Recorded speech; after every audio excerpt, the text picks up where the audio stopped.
আসসালাতু মি'রাজুল মুমিনিন।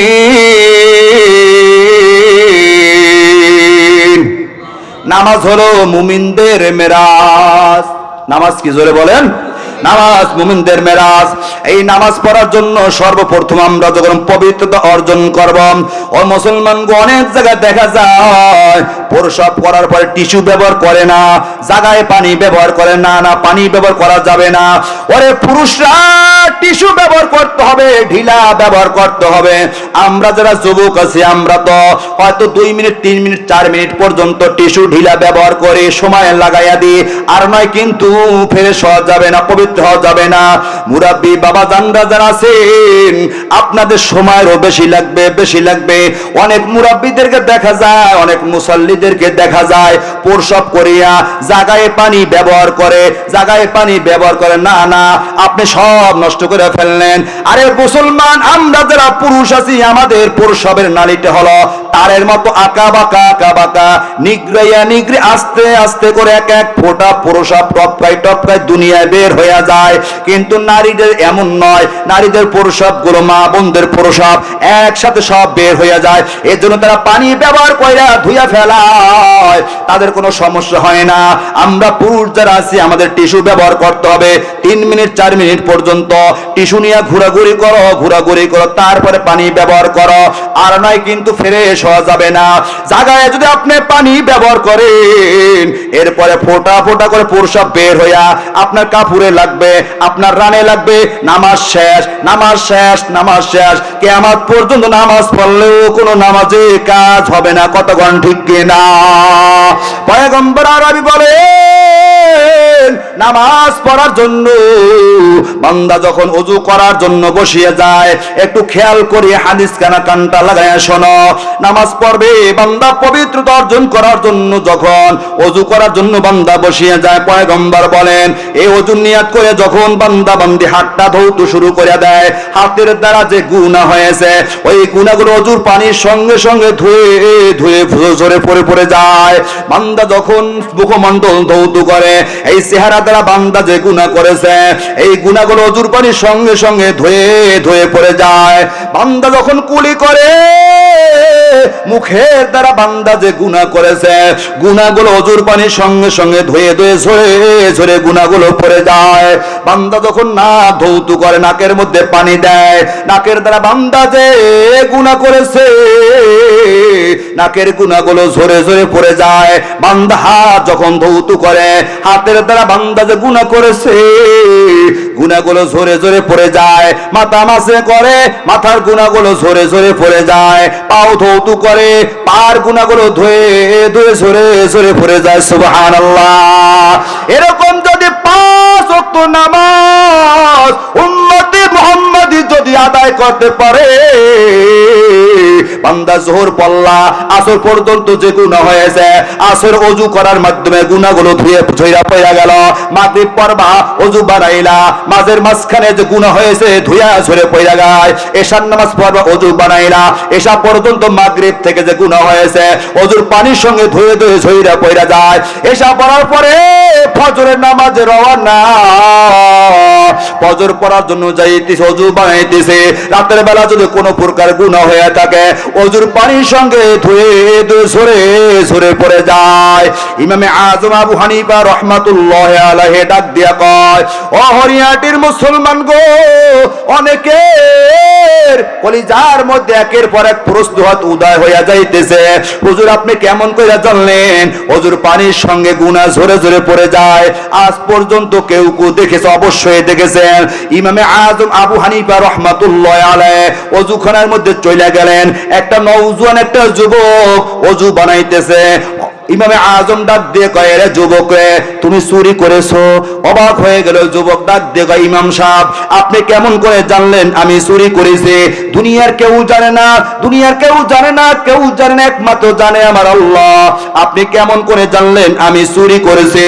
পয়গম্বর ইমামে আযম ডাক দিয়ে কয়, ওরে যুবক তুমি যে ওযু বানাইতেছো ওযুর পানির সঙ্গে সঙ্গে চুরি করার গুনাহগুলো ধুয়ে ঝরে পড়ে যায়। আমি আজম নিজের চোখে দেখতেছি। তুমি চুরি করছো না, চুরির গুনাহ ধুয়ে ধুয়ে ঝইরা ঝইরা পইরা যায়। আবার একদিন ইমামে আজম আবু হানিফা রাহমাতুল্লাহ আলাইহি ওযুখানায় গেলেন, দেখতেছেন একজন যুবক ওযু করতেছে। ইমাম সাহেব ডাক দিয়া কয়, যুবক তুমি জিনা করছো। অবাক হয়ে গেল, কেমন করে জানলেন আপনি? ইমাম সাহেব ডাক দিয়া কয়, যুবক তুমি ওযু বানাইতেছ, ওযুর পানির সঙ্গে জিনার গুনাহগুলো ধুয়ে ধুয়ে পইরা যায়। আল্লাহু আকবার।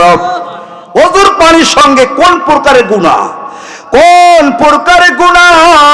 ইমামে আজম আবু হানিফা রাহমাতুল্লাহ আলাইহি নিজের চোখে দেখতেছেন ওযুর পানির সঙ্গে কোন প্রকারের গুনাহগুলো ঝরে ঝরে পড়া যায়। বান্দা যখন পবিত্রতা অর্জন করে নামাজে দাঁড়ায় যায়, আল্লাহর ওলিরা নামাজে যখন দাঁড়ায় যায়, তারা ধারণা করে আল্লাহর জান্নাত আমার ডান পাশে, জাহান্নাম আমার বাম পাশে, মালাকুল মউত আমার পিছনে দাঁড়ানো। আল্লাহ পাক রব্বুল আলামিন আমাকে তাকাই তাকাই দেখতেছেন, কারণ আমার এই জীবনের নামাজটা আমার জীবনের শেষ নামাজ। এটা ধারণা করে বান্দা যখন নামাজে দাঁড়ায় যাবে, তার কিরাতটা সুন্দর হবে, রুকুটা সুন্দর হবে। আজকে দেখা যায় মুসল্লিরা নামাজ পড়ে, রুকুগুলো দেয় না ঠিক মতো, সিজদা ঠিক মতো দেয় না, কাকের মতো ঠোকর দেয়, কাকের মতো ঠোকর। রুকুর মধ্যে গিয়া তিনবার বলতে হয় সুবহানা রাব্বিয়াল আযীম, সুবহানা রাব্বিয়াল আযীম, সুবহানা রাব্বিয়াল আযীম। একটু সময় তো আপনি দেবেন। সুবহানা রাব্বিয়াল আলা, সুবহানা রাব্বিয়াল আলা, সুবহানা রাব্বিয়াল আলা। একটু সময় দেন, একটু সময় দেন। আজকে জমিতে কাজ করেন, ওইখানে আপনার সময় আছে। সংসার সময় দেন, ব্যবসার সময় দেন, চাকরিতে সময় দেন। নামাজ পড়তে গেলে একটু সময় দিতে কেন চান না? 24টা ঘন্টা আল্লাহ পাক রব্বুল আলামিন আপনাকে আমাকে দিয়েছে।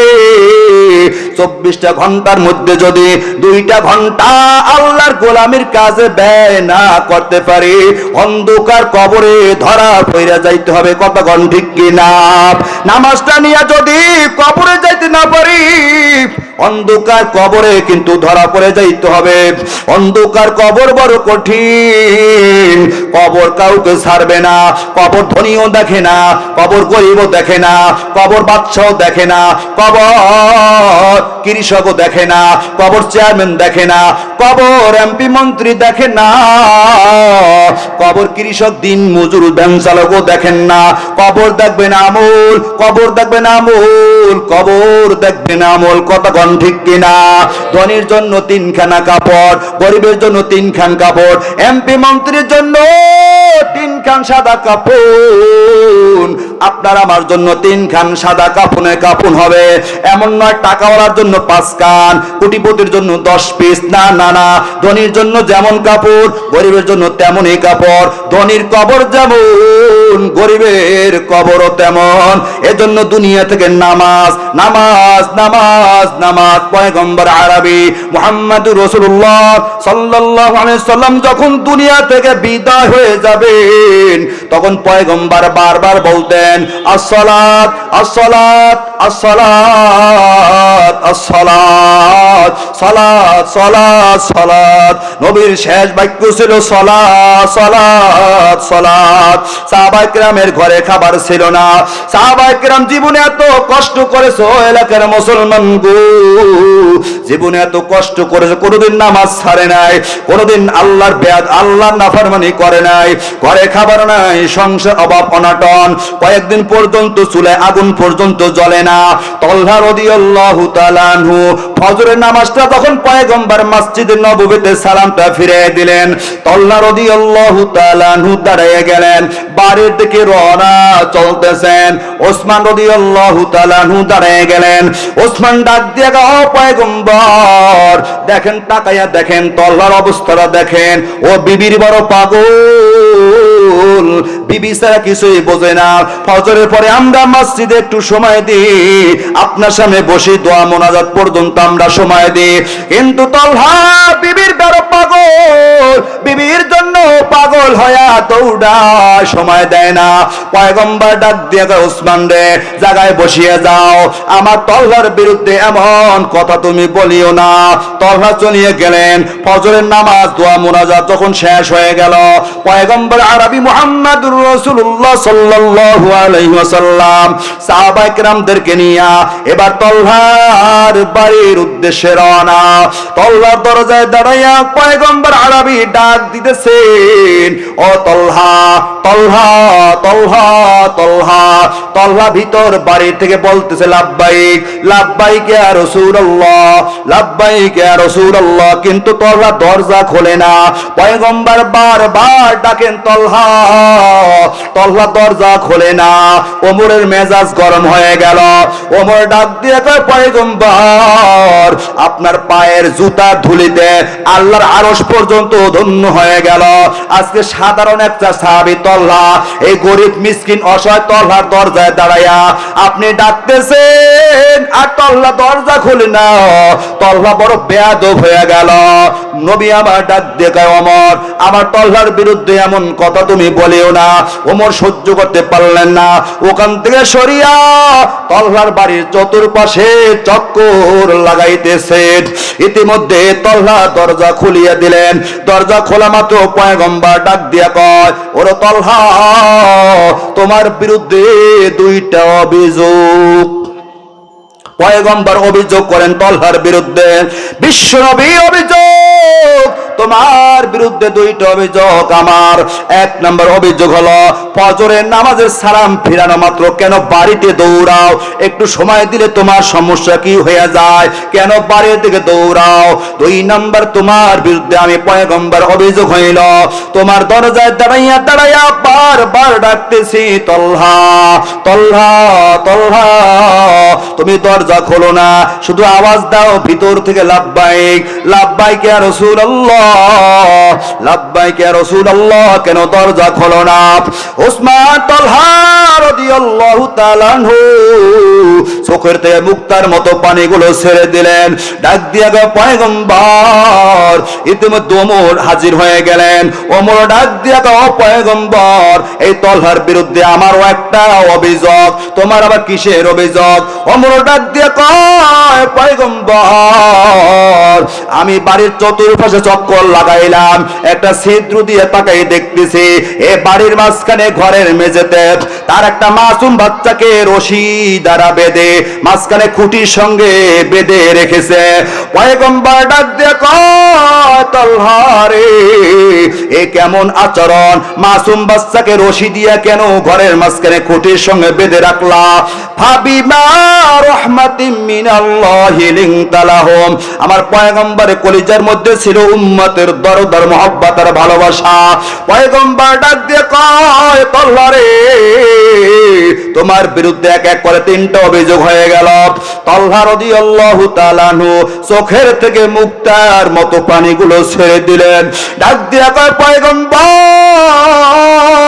ফজরের সালাম ফিরানো মাত্র কেন বাড়ির দিকে দৌড়ায়? ও মুরাব্বি বাবারা, যুবক ভাইরা, কানটা লাগাইয়া শোনো, তলহা কেমন জবাব দিতেছেন। পয়গম্বর আমার বিরুদ্ধে এক নাম্বার অভিযোগ, আমি কেন ফজরে কেন সময় দিই না?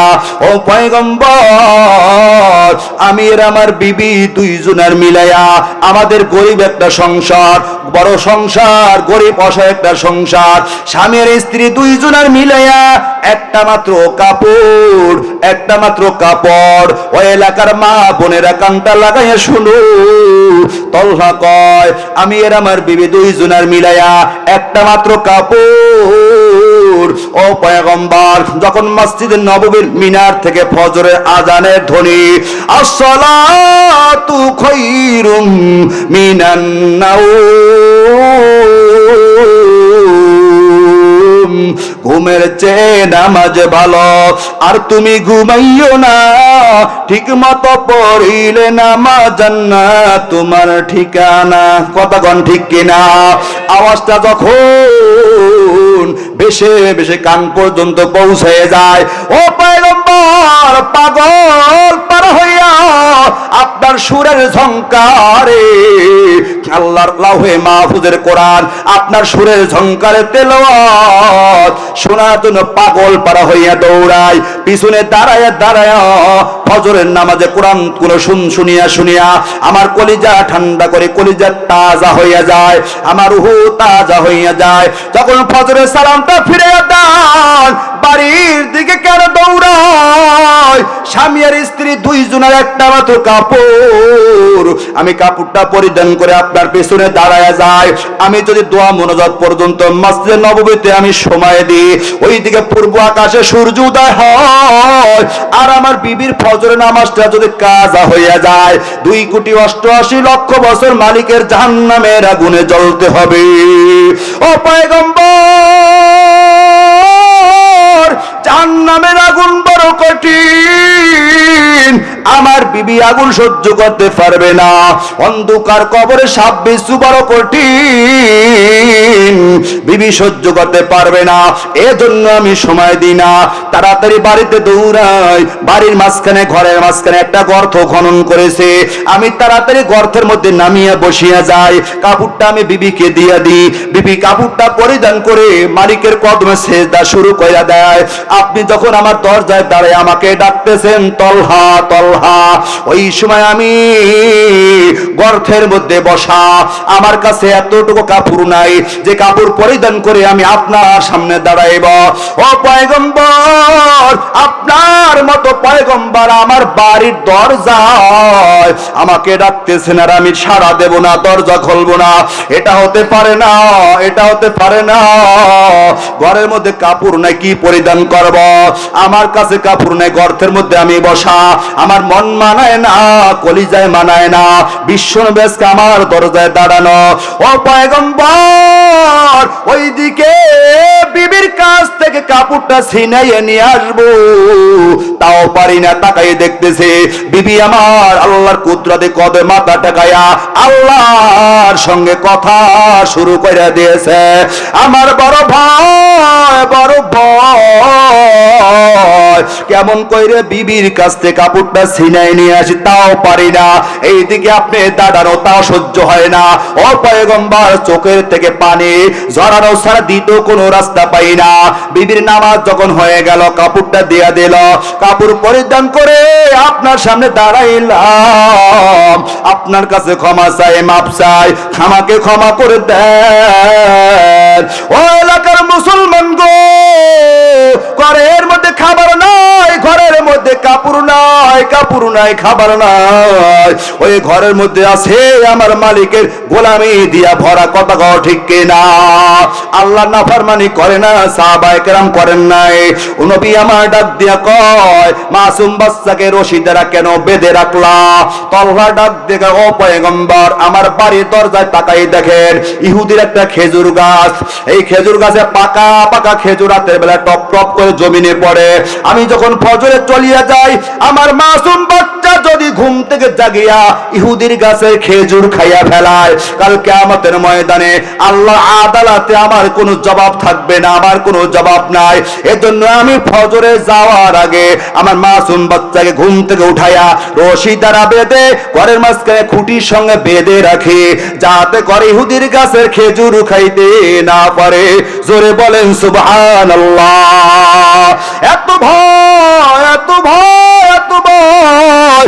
মালিকের ভয় যদি থাকে, ওই মানুষটা কোনোদিন নামাজ ছাড়তে পারে না, নামাজ ছাড়তে পারে না।